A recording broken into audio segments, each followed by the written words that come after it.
Happy Wednesday, Flosstube. My name's Caroline. Welcome to my channel. Welcome back if you've been hanging out with me for a while, and welcome if you're new. I wanted to just quickly start this video today with a very extremely heartfelt thank you for the response that I had from the short little video that I put up on Monday. I'm not going to say much else about it other than it meant so much to me. All of your words, all of your kind messages, your thoughtful response to me and your kindness. It meant so very much. And thank you so much for reaching out, for leaving me a comment, hitting, the like button, or just, even just thinking a nice thought about me earlier this week. It truly helped, and I just wanted you to know that it was greatly appreciated. So thank you.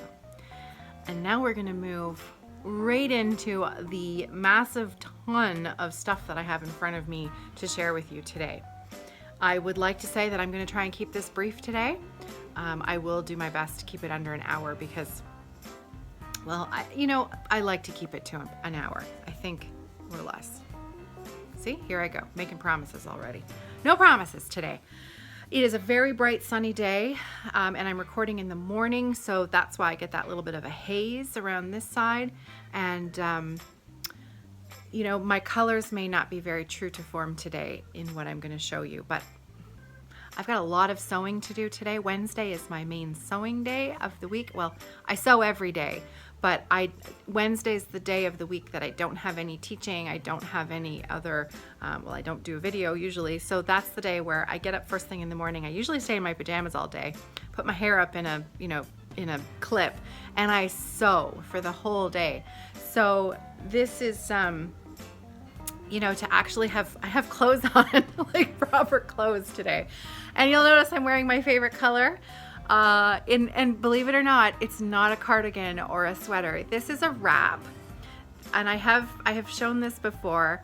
I've shared this before, but in case you haven't heard me talk about this, this is a pattern. It's a wrap by a knitting designer her name is Amba O'Brien. And I believe she's Australian, either Australian or New Zealand, I think. And the pattern is called Miso, M-I-S-O. And the knitting podcast that I'm a member of, we had a knit along almost 2 years ago now, I think. Yikes. No, it would have been 2 years ago because we're just approaching our 2-year podiversary. So a year and a half ago, we had our very first knit along, and it was for this Miso shawl. And the one that I knit, my mother fell in love with. And so I gifted that to my mother. And because my friend Adrienne, who is one of my cohort on the Fiber Friends podcast, she, as a surprise for Christmas, knit me another Miso in my favorite color because she knows me well. She knows my favorite color.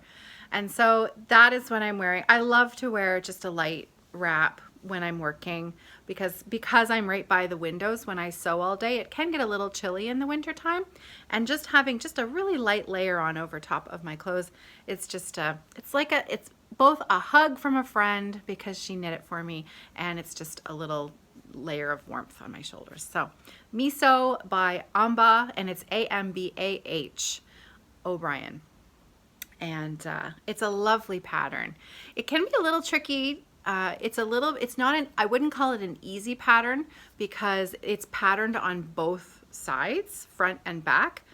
It's definitely doable for a beginner knitter if you've had some experience, but it can create, there's a few steps in the pattern that can be a little tricky. So just be forewarned about that. Okay. So I am going to start off today with our Because Monday giveaway. The giveaway happens over on the Facebook page, which is called Friday Off the Grid. It's a group that I started, I think I started it over a year ago, and it was based on the Friday Stitch With Me videos that I produce most Fridays. Very fancy, that I, film myself stitching, and I put it up on YouTube because it's fun to visit with other stitchers and hang out. So the premise is that on Friday nights for 6 hours, now I don't film a 6-hour video. I film a video earlier in the day and put it up during, Friday. So for a 6-hour period of time, choose whatever work in progress that you're working on and try to get some substantial progress on it. And then, that sort of morphed into just a general, really wonderful stitching group. So Friday Off the Grid on Facebook.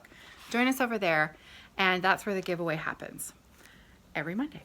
So 2 Mondays ago, because I was away last week, I didn't do a drawing last week. The giveaway that was up, and I'll just take it out of the bag so you can see, was a pattern by Marilyn Levitt Imblum, and it was this lovely, lovely lady. The pattern is called Christmas Visit. And so I believe she was designing under the Butternut Road name. Is that correct? Butternut Road Christmas Visit. Or is that just the name of the pattern? I don't know enough about Marilyn. I know she designs, she is the name behind Lavender and Lace. I do know that. But I've never been a Lavender and Lace Mirabilia stitcher, so I don't know a lot of my history. So I know it's beautiful, and I know who the lucky winner is. So we had 142 comments on this post on the Facebook group, and the random number generator picked comment number 16, which was Kyle Reckmeyer. You see, Kyle, one of these days I'm going to get it right. I'm not quite sure what I'm doing wrong. So maybe you could, help a girl out and let me know how I'm pronouncing your name incorrectly. I was thrilled when Kyle's name came up to win this pattern because if you've watched his channel, Stitching in Sound, you know that Kyle is a fan of stitching the lovely ladies. And so, Kyle, I can't think of a more deserving person to send this Because Monday giveaway to. So, I'm pretty sure I have your address, but send it to me again anyways, just in case. So I will get that in the mail to you. Congratulations. Today's Because Monday, new giveaway for the week. We are, closing in on the end of March. So for many years, I played weddings. I was a wedding musician for many years. I'm a classically trained flute player. And I had a duo. I played with a guitar player. Our group name was Duo di Gala, which is basically the party duo. We thought that was quite amusing to ourselves. No one else thought it was funny, but we thought it was cute. So for many years, I played weddings, and I was sort of the booking agent, and I dealt with the brides and, did all of the details. And we had a little demo CD that we would give out where the bride and groom would choose their music, kind of like ordering, this sounds awful, but it's the best, easiest way to describe it, like ordering fast food, because they had to pick music for the processional, the signing of the registry, and the recessional. Those were the 3 big choices. And then we would provide 20 minutes of pre-service music, 5 minutes of postlude music, and then that was kind of the package, the wedding service package. And so the little demo CD was kind of like ordering fast food. It was so easy. The bride would, 99% of the time it was the bride.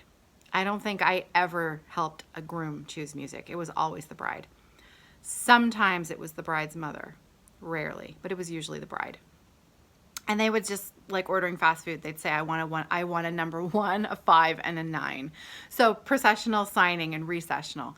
And so this time of year always reminds me of that time in my life. And I did it for at least 10 years. We started the group when I was pregnant with Sarah, and then my partner was a full-time public school teacher, and most of the weddings would happen in the summer, and she decided that she really wanted to spend her summers not working every weekend, but instead, doing a bit of traveling and things like that. So I worked with a few other guitarists for a few years following that, but then, things just kind of went the way of things the way things do sometimes, and I just found myself working fewer weddings, and then eventually just stopped doing it altogether. I do miss it sometimes because you're there on someone's happiest day, and it really doesn't get much better than that, does it? So at this time of year, I'm always reminded of that work that I did, where I would, spend a lot of time with brides and choosing their music. And so this time, it makes me think of weddings, and we're getting into the start of wedding season. So my giveaway today, that was my very, very long-winded way of showing you today's Monday giveaway. I thought that we should do a wedding-ish giveaway today. So this piece is called Wedding Roses. And it's an older one this is from 2011. The designer is From the Heart, Needle Art by Wendy. And this was one of the patterns. I think I might have 2 of these, but I'll save the second one for another giveaway another time. I got this from Kathy and Neil when they were closing down the shop in my large box of giveaway supplies that I purchased from them, so that I would have a nice stash of stuff for giveaways for you guys. So Wedding Roses, and I love the font that's used in this. So what's really sweet about this is not only do you have the main design, but you can do a ring pillow, like a ring bearer's pillow, or I'm looking right at the back of the design here. This alphabet is completely charted on the back, so you could put their initials on the pillow. You could completely change up this design and add a little section at the bottom, like put in another row of roses, and then have their initials and their date, because all like the alphabet and the numbers for this font are on the back of this pattern. So this is today's Because Monday giveaway. You can find the post for that over on the Facebook group. Friday Off the Grid. If you can't remember it, or if you're looking at your stitching while you're watching this, that information is in the drop-down box below. And congratulations if someone in your family is getting married, or if you're getting married, and good luck if you'd like to win the pattern. So thank you. And that is Because Monday on a Wednesday. Next up, I have you know what? I'm going to do show and tell next, because I have a couple of finishes. I actually have a couple of finishes to share with you today. Try not to fall out of your chair. My first finish is a cross stitch finish, and I'll show you the finish first, and then I'll show you the pattern. So you'll all recognize this if you've been here before. I've been working on it for a while. Not a while, it's not huge, it's teeny. There, ta-da! It's done. So this is my Victorian pin cushion cross stitch, Victorian pin cushion cross stitch. It's just a little, or Quaker-ish? I don't know, how would you describe it? It's just a Quaker motif, simple. This is a replica of the very, very, very first cross stitch pattern that I ever stitched. And that pattern is right here. And it's getting yellow because it's old, like me. It's full of mistakes.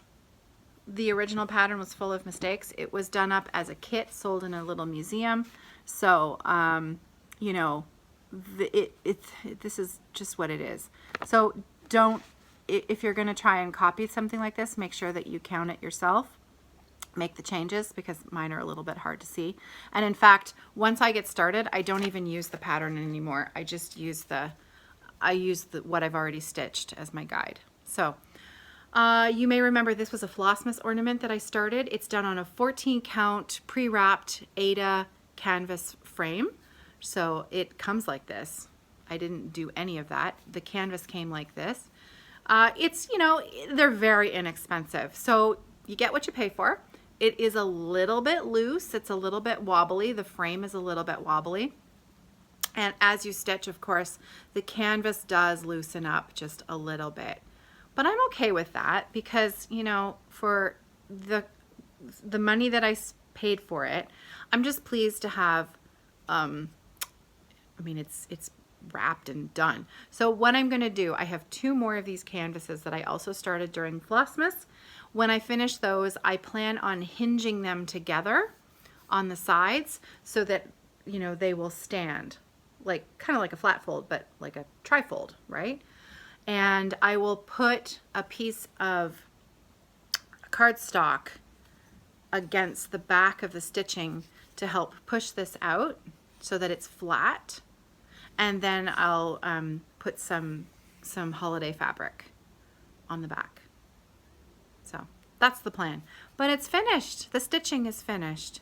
And I can't FFO it, fully finish it until I have the other 2 panels complete. But this one is done. I've been meaning to restitch this for a few years because I had restitched it. The original one I gave to my mother as a gift. I had restitched it and I gave away the one that I had restitched. So it was time for me to have one for myself and keep it. So, ta-da! I finished something. Not only did I finish that, but I finished a sock. I finished a sock. Jenny from, Jenny. I always want to call you Long Dog Stitcher because I just call you Jenny in my mind. And I know who you are when I'm watching you. So I'm going to make sure that I get your YouTube channel correct. And I'll put it on the screen here.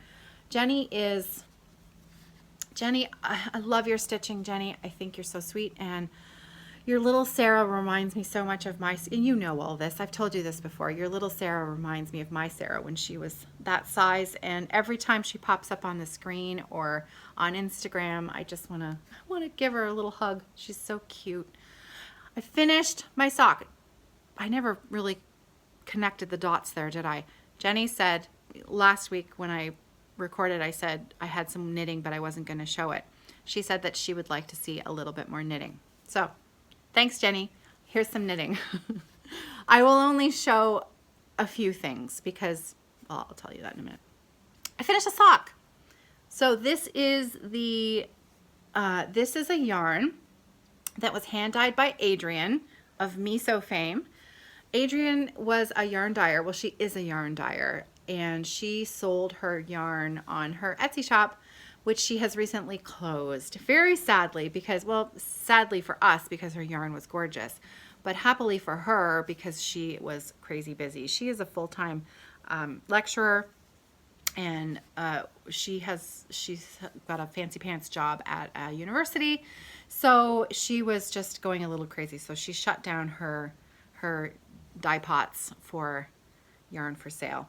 But this was a special one of 3 skeins that she dyed for the knitting series that I did when I taught Ginger Gerald how to knit socks.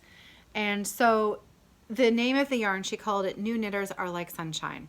And I asked her to dye this yarn specifically as a present for Gerald because, excuse me, he loves yellow and gray. And so she dyed this with that in mind. Last summer when I went to New Jersey for a visit, I gifted him with his skein, and then when I recorded the videos on sock tutorials, this was the yarn that I used, and I finally finished the first sock. Only took a little while. I mean, all the videos are up there on how to complete the sock, but I finally finished the sock months later.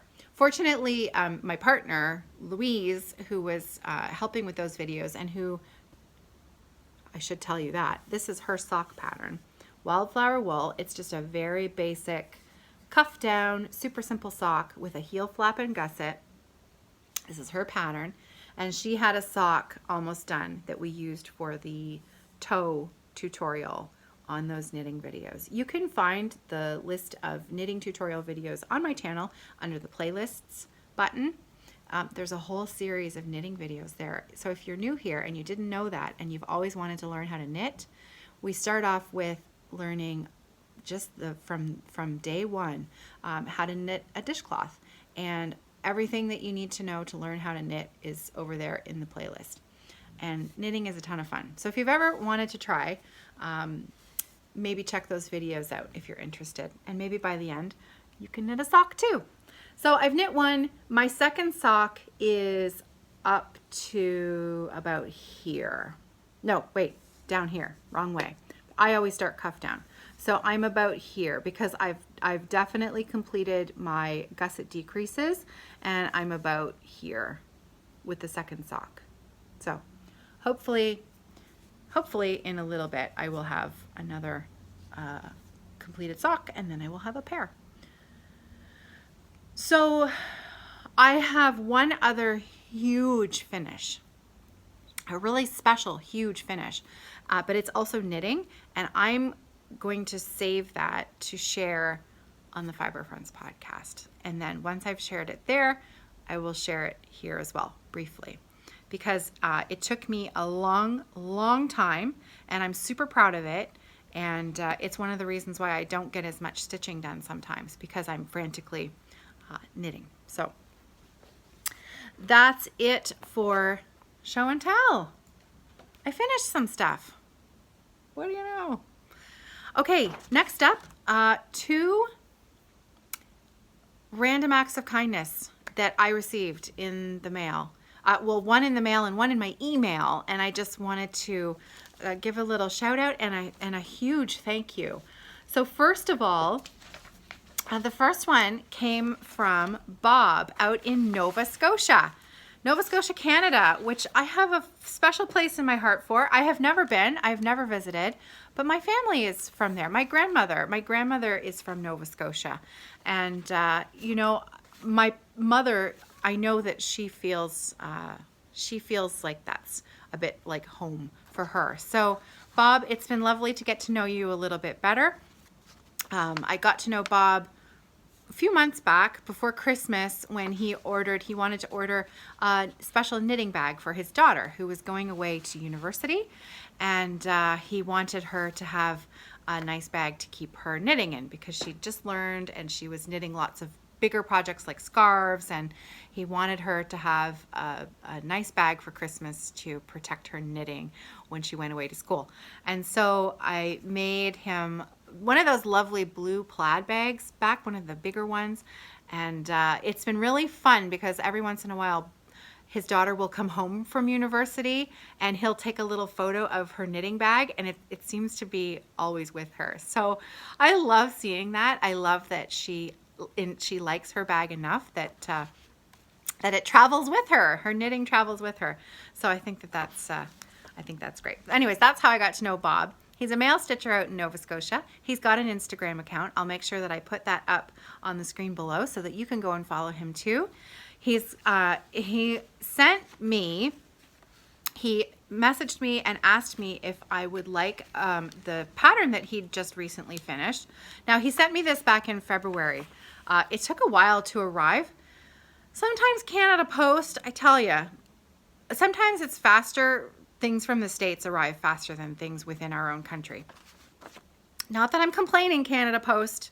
You still get the job done. So thanks for putting it in my mailbox. So Bob sent me the pattern that he had finished, which was Brenda Gervais, because he knows I like Brenda Gervais. Christmas at Winterberry Cabin. I have to be careful here how I pick this up, so just give me a sec. Okay, Christmas at Winterberry Cabin. So this is the pattern, and he just finished this, and look at that Santa. Look at that Santa. So I'm going to stitch this. So Bob passed the stash to me. So I love it. And on the back, I have to show you what he did on the, and I haven't touched this because I wanted to share it with you. On the back of it, he put the rest of the skein of A Week's Dye Works in the putty colorway, because I gather he wasn't a big fan of the color, but I like it. So thanks for sending it to me. And he mailed me some tea, some chocolatey chai tea. Now I left it like this, and I wanted to read you just a little bit of his letter here because it's hilarious. And he'll never even know it's hilarious. And Bob, please know I'm not making fun of you. I think this is so charming. So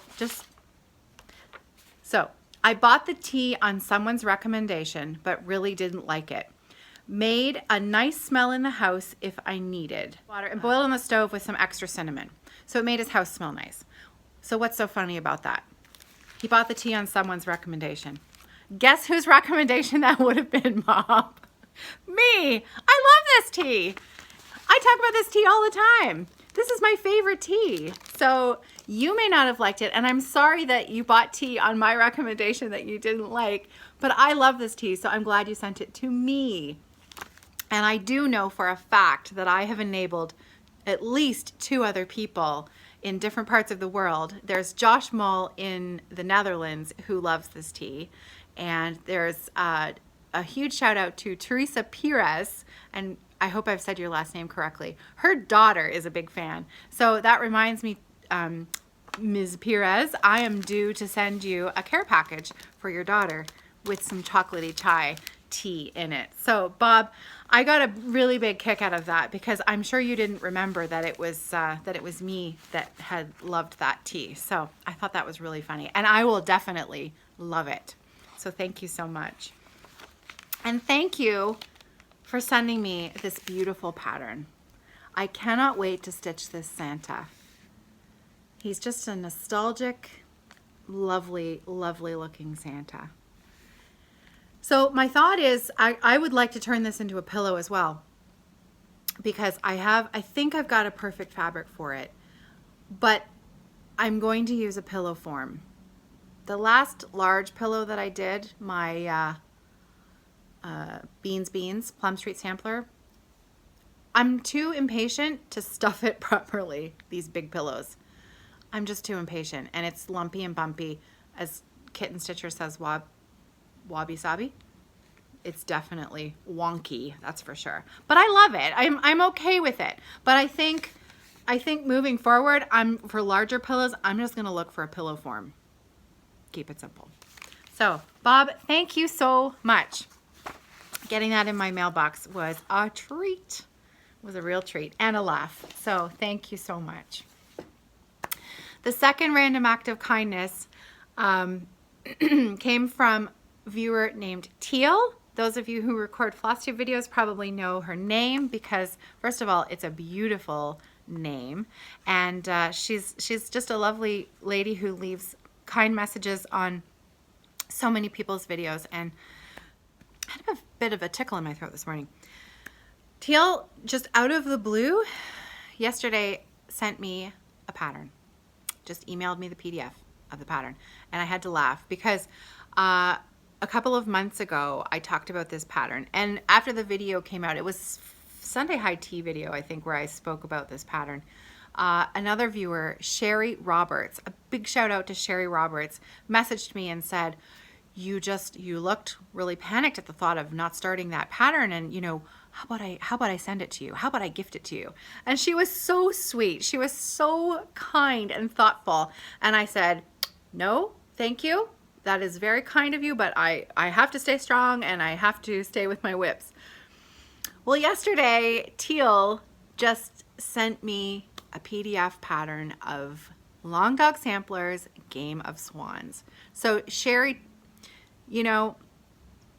you get credit for first trying to enable me to start this pattern, and Teal, you get the second half of the credit for just sending it to me. And I'm kind of thinking maybe I need a new start. We'll see. I haven't yet dug into my stash of fabrics, but I know that I have an R&R Reproductions 36 count something that might be kind of perfect for it. I plan on using the DMCs for that pattern. It's gorgeous. It is gorgeous. Gorgeous, gorgeous. So, what can I say? Thank you. Thank you so much. You made my day. Okay. I did finish a book. Does that count? I guess that counts as a finish, right? On holiday.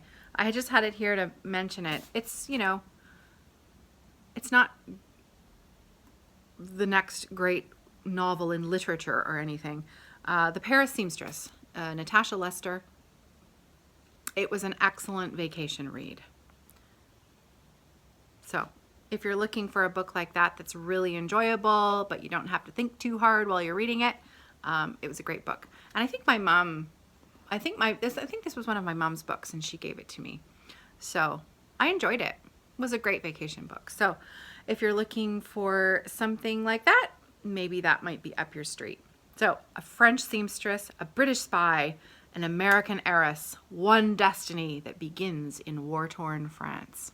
So there you go. I did finish it, so it counts as a finish, I think. I used to read a lot. I used to read all the time, like to my detriment of getting anything else done. But then stitching, crafting kind of took over. So I do miss reading. But now I listened mostly to audiobooks. But I miss the physical act of reading. I see something here that I forgot to mention. In case you were wondering about the color of floss that I used in my Quaker Motif Ada canvas piece, it was from Victorian Motto Sampler Shop. This was from the Victorian Christmas collection that she put out last holiday. It is the Victorian Holiday skein of floss. And the DMC conversion number is 498. So that's a really close number to this color in case this color floats your boat like it does me and you want to stitch all the things in it. 498 and Victorian Holiday. So there, I remembered to do that. Sometimes I forget all of the details. Okay, next up in my mailbox. Next up in my mailbox was something that I ordered from Paula. Paula, now, is it Duda? There's no A there, so it's got to be Duda. Paula. And her Etsy shop is Beloved Blessings. And you can find her on both Etsy and Facebook. Actually, didn't know you were on Facebook. So here's Paula's card. Paula is a longtime Flosstube viewer and commenter. And because Paula has purchased a few of my bags, for some reason I clicked on her her little avatar in my Etsy shop, and it came up, it shunted me over to her shop because I didn't know that she had a shop. She never said anything. So, you know, I went over to her shop, and Paula sells candles. And some other, her description here is candles, crafts, cookies, and more. Cookies? I didn't see any cookies, but I obviously didn't look hard enough. But I'm not sure they would have made it to Canada in one piece anyways. Now, that's the next thing. I am in Canada. Paula is in the US, in the States. I ordered 4 candles. They are the, what size are they? They're not small. These guys. So, well, how many ounces is that? 8 ounces? I think this is an 8-ounce candle. Correct me if I'm wrong, Paula. I ordered 4 of these, and the shipping was about $25 US. I knew it was going to be expensive. It was heavy. But I really wanted to support Paula's shop. I knew it was going to be expensive. I know it's expensive to ship heavy stuff because I ship stuff all the time. So I was prepared for that. But if you are not in the States and you're ordering and you're considering ordering from Paula, you should be aware of that cost. It's very expensive. However, I'm pretty happy with what I got. So ordering scent things online is very difficult because you can't smell it, right? So I just went with some really basic scents that I thought I would enjoy. I ordered the Very Vanilla. She had 2 of them, so I got 2 of them. And then the other one was the Caramel Popcorn. And Paula sent me a couple of samples as well, little tea votives in the, one of them is hot cocoa and the other one is hazelnut coffee. I think she knows I'm a coffee fan. These are both lovely. So thank you, Paula. And it's always nice to support a fellow stitcher, and thank you so much. I love the candles. So I I purchased those. Paula didn't ask for any recommendation or referral, or she didn't send me anything for free. I found her site, I bought them, and I like them. So there you go. Thanks, Paula. I will put the link to her Etsy shop in the drop down box below. Okay, so next up is, I've had this section in the video called Ask Caroline, and I was never 100% comfortable with calling it that because it kind of felt a little too self-important, if that makes sense. It's like, oh, I know everything. You better ask me because I'm so smart. I know that's strange, but it's not how I feel about these videos at all. I am clearly not an expert in cross stitch, embroidery, needlework, general. Crafting is a hobby for me, except for my sewing, my bag business. And even that, I think we are all students. We all have lots to learn. So I'm going to rename it. I'm going to stop going off on a tangent here. I'm just renaming the segment because I think it will better reflect what this is all about. And I'm just going to call it the mailbag. So this is the mailbag section because this is, I'm taking most of it from the comments that are coming in from the videos themselves. And there is just a wealth of knowledge. You people leave me the best comments. So ask questions. I will get that question out there. We'll get answers. We'll just have discussions. And we're just going to call it the mailbag. So in the mailbag today, starting up, we were talking about backstitching in the last video, and commenter question was about backstitching and sometimes how it was confusing and how to see it, and I'd offered a little tip on how I kind of handled the backstitching in my Big Dimensions kit, which was so much backstitching. But as you can tell, or maybe you couldn't tell, I'm not a huge fan of backstitching. It's not my favorite thing in the world. I can do it, and I will do it when I have to, but I'm not a fan of black work because it's just, to me, it's a whole lot of backstitching. I love how it looks, but when I have tried to do black work in the past, immediately I thought, oh, I'm not sure this is going to work for me. I have a couple of whips that are in the closet that are backstitching projects that I think I may just have to give away because I'm probably never going to finish them. Okay, getting back to backstitching. I had kind of teased Brian Blitzstitch in the last video about his love of backstitching because he always does these amazing pieces and there's always so much backstitching in it. And he's just so matter of fact about how he gets it done. And so I teased him a little bit and he left me a great comment. So what I've done is any of these things that are directly, pardon my dog, I guess she has something in her throat too. I have just taken screenshots of the questions and the comments and I'm just going to read them directly, which is a lot faster for me than trying to retype them out or print them out on my little list. I've just taken photos of them. So Brian says, I like backstitching because it brings everything alive. However, I find that backstitching like that which is found in Dimensions kits is annoying. I couldn't agree more. My winter sampler had the same problem. I believe that's the Sandy Cooler piece. Is that correct? The one, oh, it's so beautiful.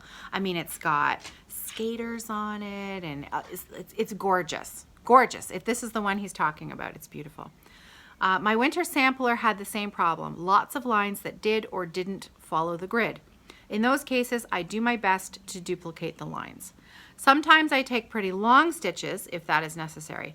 Other times I will pierce the fabric threads to get a line to go where it is supposed to go, although I try to avoid doing that. In the end, the finished product looks great. So I agree. When we do back stitching, we don't go one square, one square, one square, one square. Sometimes your line will stretch and it will carry over 2 or 3 or 4 or 5 squares. And Michelle Bendy left a comment about her backstitching. She also will fiddle with it a little bit, and if she's got those long lines where, you know, to get the effect, you have to cross a large area of space, she will do something called couching, and she'll couch down that line in certain places. Now what couching is where you will come up in certain places along that line of thread, and you'll just come up in the... Sorry about that. My mom just called, and then my mom called me again, kind of like a butt dial, twice, 2 more times. So thanks for the phone call, Mom. It was nice to chat with you. Okay, I was talking about couching, how we couch stitches down. I'm sure there are great YouTube tutorial videos out there on how to do it. I've only ever done it once, so I'm certainly not the person to tell you how to do it. It's kind of how you tack down a long length of backstitching, how you tack it down so that it's secure on your piece. So that was a great comment from Brian. I have one more comment from Ida about backstitching that I thought I would read out loud because I thought it was also a really great comment. So Ida Cole says, when I am stitching a pattern with backstitching, I look at how they want the lines of definition to go. Then I look to see if I should change my full cross stitch to a quarter stitch and bring the other color up and make it a cross stitch. That way the colors don't go to the far side of the back stitch. To check myself, I will take a piece of backstitch thread and lay it across the quarter stitches to see how it looks, and is that the look I am looking for? So just another idea there of how to handle it. So thanks, Ida. Thanks for the comment. So next up, I have a comment from Emma. Emma Swartz left me a great comment on Aida fabric. We've been having discussions lately about the different counts in Aida, how, you know, the different counts go up to about 22, and then at 22 count, it's called Hardanger fabric. But then Kyle had sent me a photo of some fabric that he'd bought that was actually called 22 count Aida. But I still think that is Hardanger fabric, if I'm not mistaken, even if it was called Aida, because I think, anyways. Emma left me a comment about 11 count Aida, and this I didn't actually know, so I thought this was really interesting. Aida also comes in 11 count.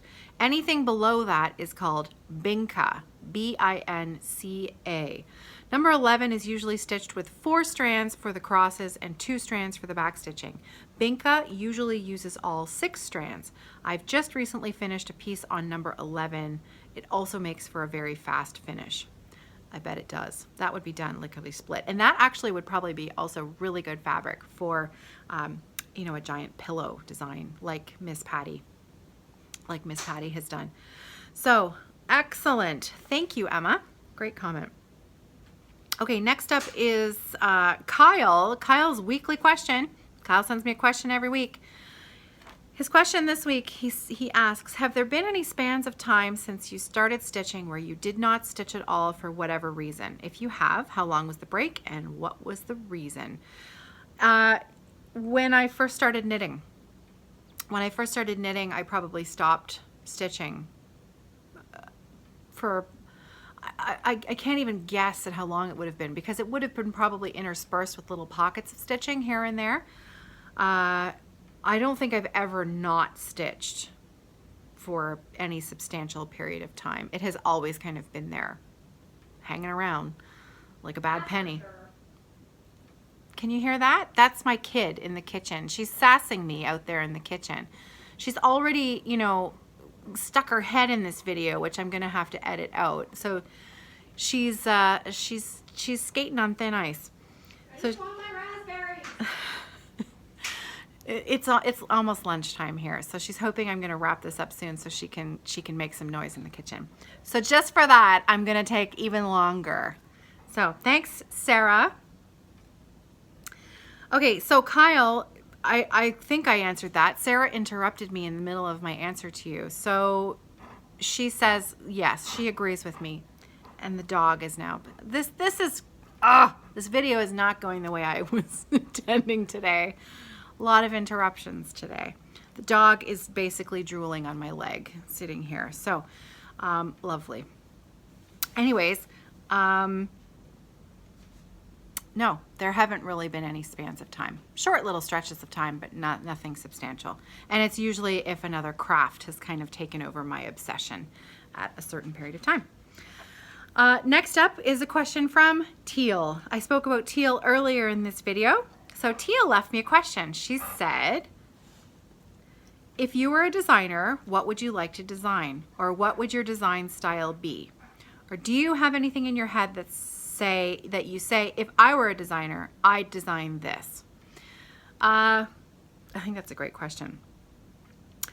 I have thought about this before because I had an idea in my head about a year ago, and it was, I'll put a picture in right here.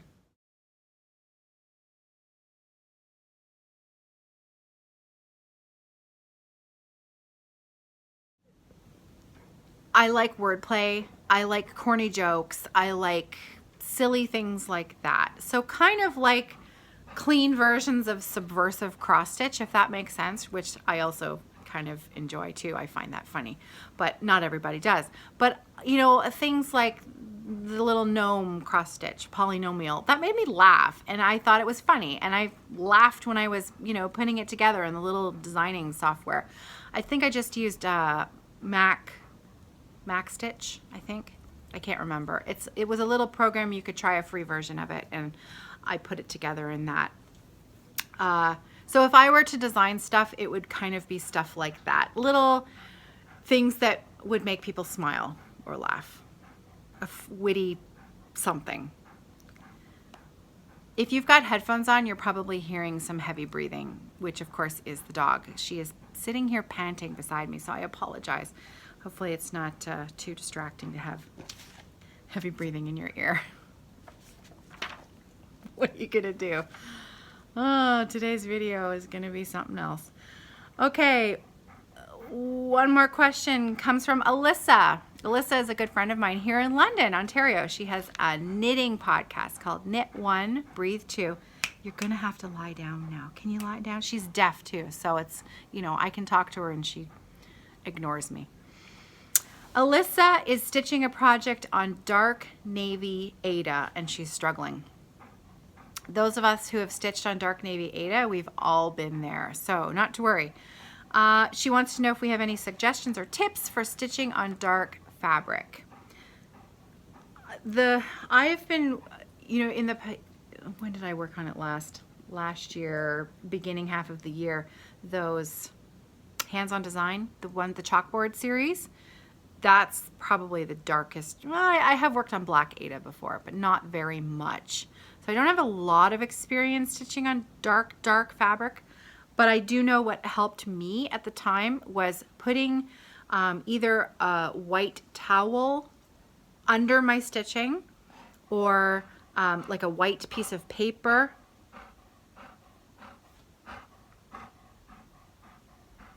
A white background underneath, and then having your stitching on top of that with a really good light. Really good lighting on the top, a light background underneath, and that helped, you know, that would help me to be able to see those holes a little bit better. So any other suggestions, tips, or tricks for Alyssa, leave them in the comment box below. That would be great. Thank you. Okay, that is it. That's it for the mailbag today. I'm gonna get right into my whips and show you what I've been working on. Starting with Glendon Place. Glendon Place tiramisu. It's gonna look like this when it's, I'm sorry, I had to stop the video and get the dog to lie down because it was getting ridiculous. So my apologies. This video is a bit ridiculous, so bear with me. Glendon Place tiramisu. My plan is to complete the stitching for this by the time Ginger Gerald has finished Henry for his large piece completion competition. Not the beading, just the stitching. And as I was working on this morning, I was thinking, you're crazy. You're never going to finish this in time. However, I am really going to give it the old college try. So last time I showed this was on Friday, last week when I stitched this I was stitching on this for my Stitch With Me video. So I have completed a little bit more since then. So I've brought it downstairs to show you. Here's where I am now. So after Friday's video, I fully completed my circle. I completed this motif in here. You can't really see it here, but there is some white, these little lacy panels in the center. It's done with a natural color. I completed that segment there, and then because I had more floss on my needle, I came over here and I started this segment down here that matches these guys there. So all in all, you know, some progress. We were away for a while, so I didn't get as much progress in 2 weeks as I would have hoped on this, but there's still plenty of time, so we'll just keep at it. The other whip that I've been working on in the month of March is my counted canvas piece from Nancy's Needle. I did not put a single stitch in that since the last time I showed it to you, so I won't share it here again today. The stitching that I took on holiday with me was the piece that I said I would start when I was finished the my small selection for February. My plan was to work on my Mill Hill buttons and beads. This was a pattern that I used for my November high tea start in 2018, but I never actually got around to putting a single stitch in it because I took it to a day stitch-in Hamilton, and I was only there for about an hour and a half, and I just ended up talking to my friends instead of stitching. I opened up the package though, so I figured that that counted. It didn't really count as a new start, so I felt confident that I could work on this and not count it as a new start. So I took this on holiday with me, and I took my holiday bag, because, you know, when you're on holiday, you want to feel like you're on holiday, right? So it was the ultimate contradiction to have my bright, colorful, floral holiday bag and my Christmas whip inside it, tucked inside. And the reason why I keep this in the bag every time I put it away when I'm not working on it, because it is, there's so many bits and pieces to these little kits. Like, it's surprising. These Mill Hill bead kits are great value for money. If you've been considering buying one, they're really, I think that they're really worth it. You get everything in the kit that you need to complete the whole thing, you know, right down to the needle itself. This comes with the needle for the thread for the stitching, but also a beading needle as well for those beads that need to go in it. Now, because I hadn't prepared this, I wasn't using my head before we left for holiday, I had to separate the flosses while I was on holiday, and I didn't have anything. I had nothing to use to separate them, and it was getting really annoying trying to find the different colors that I needed, because some of them were pretty similar. So you're gonna laugh when you see this, what I used for a thread card, and I have to fix this because I can't leave it like this. But I used a Corona box that I broke apart, and I just wrapped my flosses around. It worked. You know, when you're on holiday, you got to make do with what you've got, right? So I fully intend to remove these, or, you know, maybe not. Maybe I'll just keep it on here because it's funny and it reminds me of my holiday. But I didn't have a hole punch. I didn't have anything in which to make a proper thread card. So I just kind of chucked them on here, wrapped them around, and at least then they were separated and I could tell what the different colors were when I wanted to use them. So I divided up the colors, and then this is a perforated paper that it is stitched on. Look at this cute bead. This is the bead that's gonna go on the mailbox. It's adorable. It comes with the beads, fortunately, are separated, and I kept the needle. I put it back in the little baggie each time after I was done stitching. The beads are separated, so you don't have to work too hard to separate these reds from these reds, which I appreciate because sometimes your eye has trouble discerning the difference. And here's how much I did. So I got a good start on it. There's a lot of stitching in this. I mean, I call this a small project, but it's really not. There is a lot of work in this little thing. So that's the stitching that I got done. So you can see the shape of the mailbox is starting to take place here, and the scenery, this part here, and then the package with the letter. So I've got the one letter, the white. It's hard to see the white on this paper, but I think you can tell what I did. And then I worked my way up with the thread that I had to start the trees there. So yeah, a pretty good start. You know, I also had a knitting project with me, and a lot of times when I'm on holiday, I find that I tend to pick up my knitting more often than my stitching because I usually always take a very simple project. So it's easy to just pick it up, knit half a row while you're talking to someone, or, you know, you are in the middle of doing something else and then just put it down, or you just don't have to think very hard. This project, this, in hindsight, for vacation stitching probably wasn't the best choice because the chart is very busy. It's a very busy chart, and I didn't have it photocopied, so I couldn't highlight my progress, and that probably would have been a smart thing to do before I left. I should have just photocopied the pattern before I left so that I could mark it up, my progress with a highlighter or something. So anyways, but I enjoyed what I did, and I finally feel like I accomplished something on it. So those are my whips. That's what I've been working on. That's what I've been doing. I have some knitting whips as well. I don't have any haul for this video. I haven't bought any cross stitch supplies. I haven't bought any cross stitch stuff for quite a while actually, but I did buy some yarn.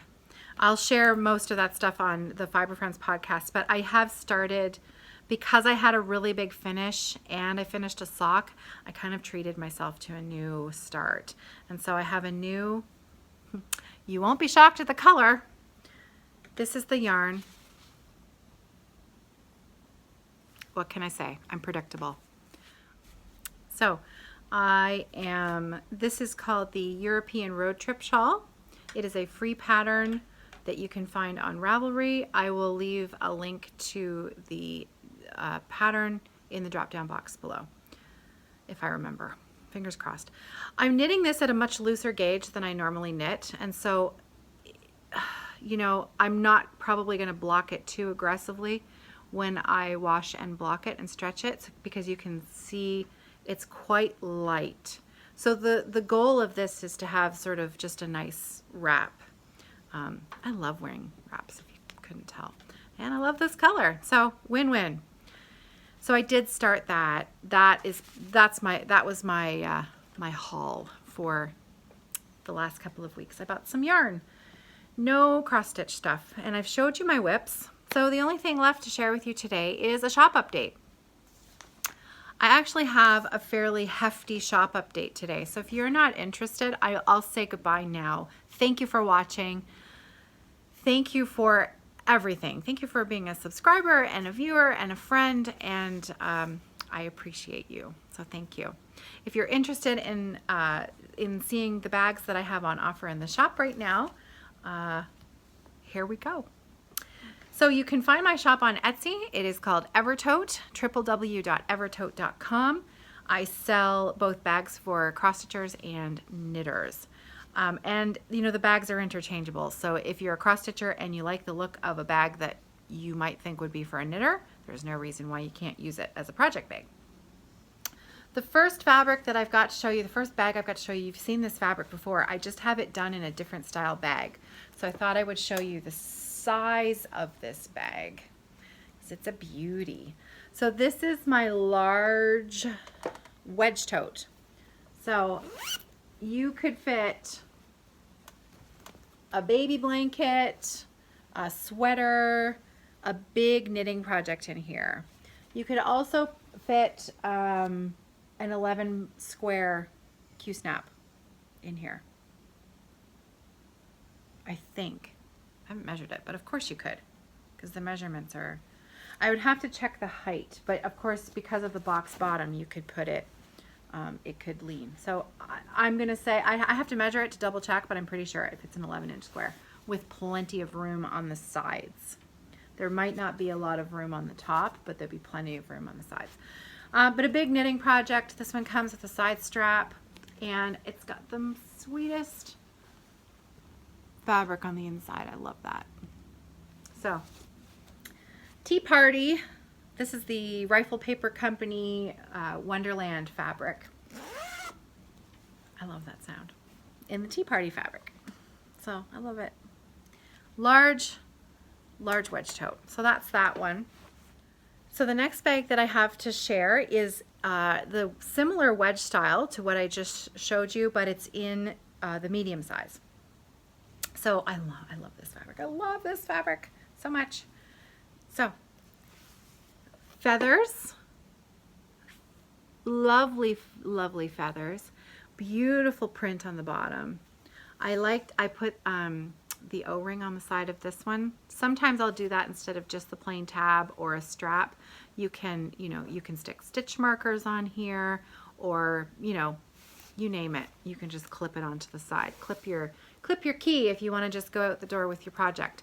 And the lining print in this is this very soft blue, just blue lines. I love it. It's subtle, but it's really, really pretty. So this is the medium size wedge tote. This fits, a medium, you could fit this size shawl project in it. 2 skeins, it's a 2 skein project, fingering weight easily, or an 8-inch square Q-snap. I have also shoved an 8x11 Q-snap in here before, but there's not a lot of room at the sides. You can do it, but not with a grime guard. It would be a little too snug. Well, you could do it, but you'd really have to shove it in. So an 8x11 will fit, but an 8x8 is perfect. Lots of room for all your threads, your pattern, and everything. Even a snack. Put some good snacks in there. Some chocolate. Make sure it's wrapped up well. So that is. I haven't listed this one yet, and I still don't know what to call it. Purple feather? It's so original, isn't it? Purple feather. Purple feather bag. I love it. I only have this listed in the wedge style right now, but if you love this combination and you want a flat bag, you can message me, and I'll see if I can put one together for you. I do have some fabric left. Okay, next up I've got some flat bags. So the next print is this really sweet jungle print. So I'm gonna, just a close up there. Look at that. It's adorable. I love this print. So I actually have this fabric in 2 colorways. The other one is a lighter print.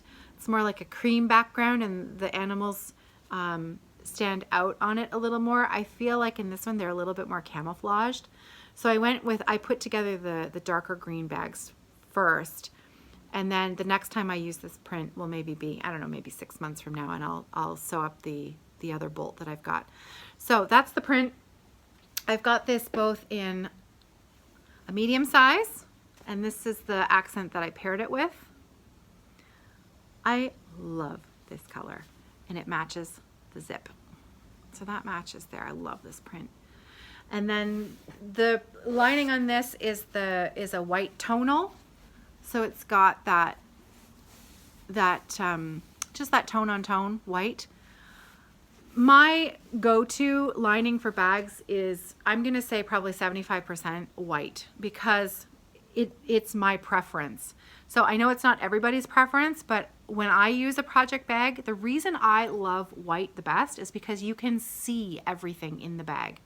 When you open up the bag and you just look inside, you don't always need to have really great light to see what's inside your bag.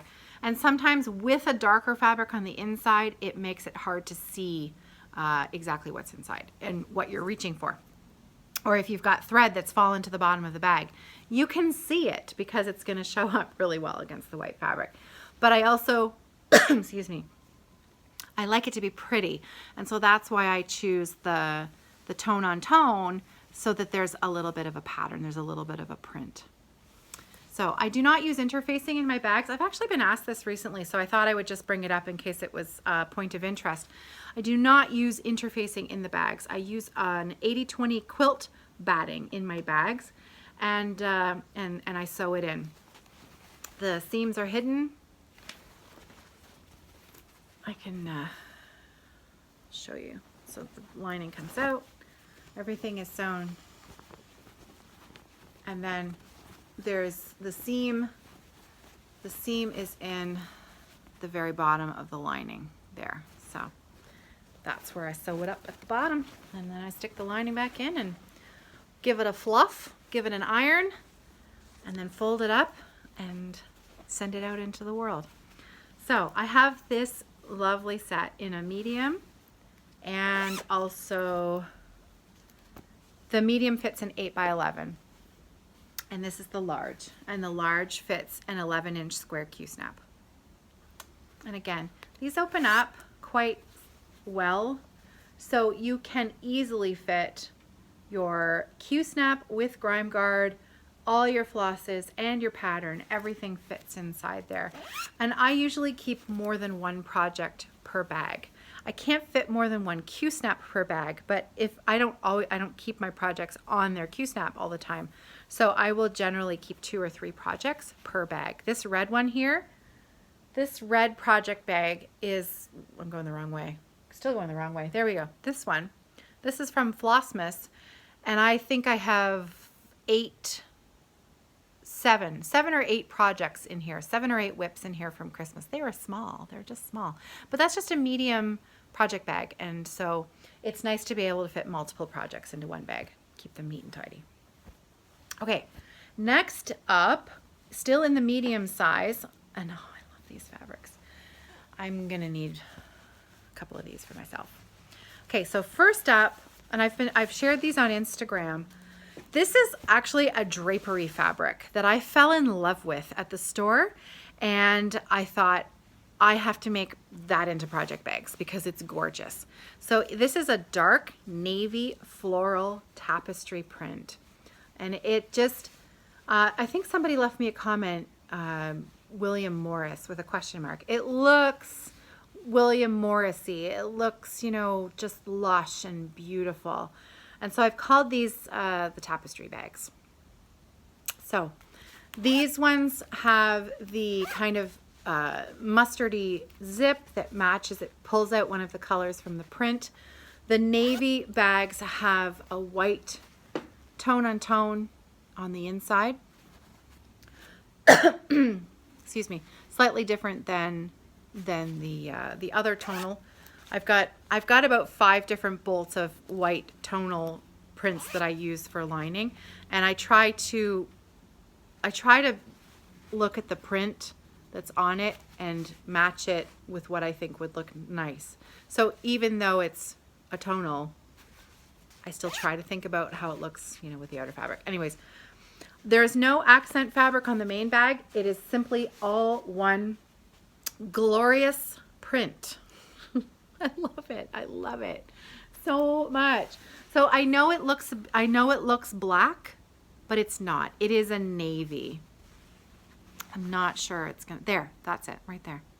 See that navy? So this is the navy floral tapestry. And then I have a rust colored. It's not exactly the same print. It is a little bit different, but it's similar style. So this is a rust color. There you can see the other side there. So obviously fabric placement will vary depending on, you know, the cut. And the main bag, there's the main bag there. Side, and you can see a little bit of the other print on. I guess actually this one matches. This one's got similar on both sides. That was a happy accident. Beautiful.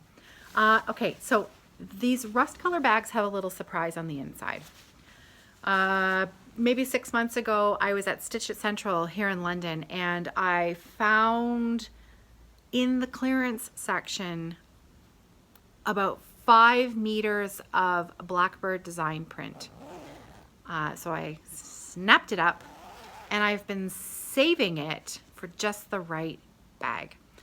So the inside of all of these, well, not all of them, until I run out, because I only have 5 meters. So until I run out, the inside of the medium, I can probably make some large size as well. So the 11-inch square size, flat, and only the flat. I'm gonna make this bag in a wedge style as well, but I'm not gonna use this print on the inside because this is just for the stitchers. Blackbird design, and there's a cross stitch print on the inside. How awesome is that? So I have been sitting on this 5 meters of fabric, just waiting. And then when I saw the color of this fabric, I thought, okay, now's the time. And you can just see it's perfect. I love it. So Blackbird design, little surprise on the inside of these bags. So one of these is already, no, 2 of these ones are already gone. I think there are 6 left in the shop. I think I can make a few more than that, but I didn't want to list more until I had cut the fabric and I knew for sure how many I could make. I think I've got 8 left. I've sold a few of these already as well, but I think I've got 8 left of these. And after that, it will be, you know, I'll list as I figure out how much more fabric I've got. Okay, last bag of the shop update, and then this very long-winded, oddly cobbled together video will be over. I have made some big, extra large, flat cross-stitch bags. So these are for 11 by 17 Q snaps. I have 3 left in the shop. I made 4, I've sold 1. And I love this print. Look at this fabric. Look at it. Oh, I love it. And I've got this beautiful royal blue on the bottom. So, I love this. And this comes with a coordinating notions pouch. I love it. Love it, love it, love it. And tonal. Tone on tone, white liner. So, as you can see, it's a nice big bag.